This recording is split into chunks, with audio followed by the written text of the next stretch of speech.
Една од првите одлуки на Јосип Брос Тито кога се формира комунистичката власт во поранешна Југославија е да се одземат вилите на богаташите во Белград и да се поделат како амбасади, односно како резиденции на амбасадорите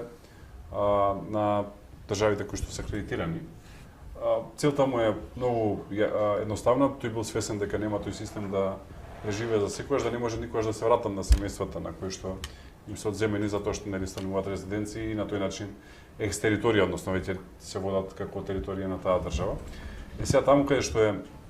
норвешката резиденција во Белград, сум бил една прекрасна куќа на некаде околу 10.000 квадрати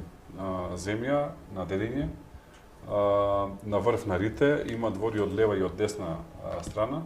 во мешан арапски и медитерански стил, заштитена е куќата, прекрасна куќа. Во период меѓу двете светски војни ја гради синот на Никола Пашич, на